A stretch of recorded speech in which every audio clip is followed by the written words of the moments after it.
డబ్బు లేకపోవడం అసలైన దరిద్రం కాదు.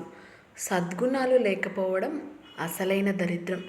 సమయం అందరికీ ఒకేలా కనిపిస్తుంది.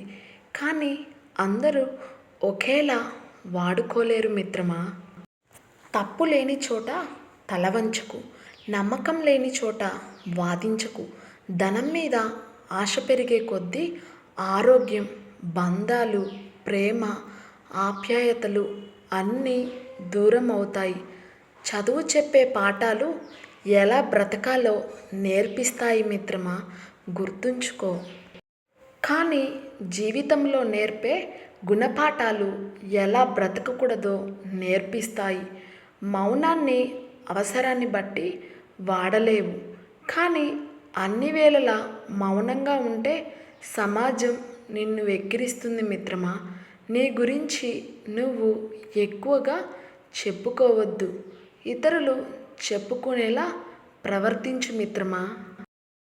మనస్సు చెప్పినట్లు మనం వినడం కాదు, మనం చెప్పినట్టు మనసు వినేలా చేసుకోవాలి. అసలు భార్యాభర్తల బంధం అంటే ఎన్నిసార్లు మోసపోయినా మరొకసారి నమ్మడమే ప్రేమంటే. ఎలాంటి బంధంలో అయినా తరచుగా గొడవలు అవుతూ ఉంటాయి. నమ్మి బ్రతకడమే ప్రేమంటే.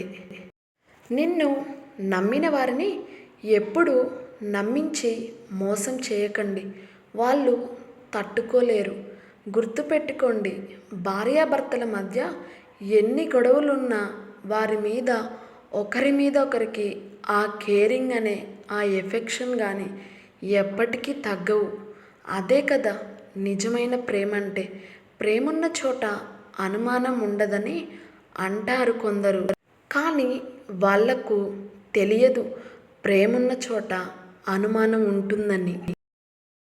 ఎందుకంటే అది వాళ్ళ మీద నమ్మకం లేకపోవడం కాదు, వాళ్ళ ప్రేమ తనకు మాత్రమే పొందాలని స్వార్థంతో ఉంటారు.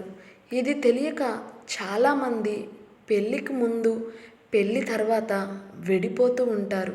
నిజాయితీ ప్రేమ విలువ నిజాయితీగా ప్రేమించే వారికే తెలుస్తుంది మిత్రమా, కదంటారా.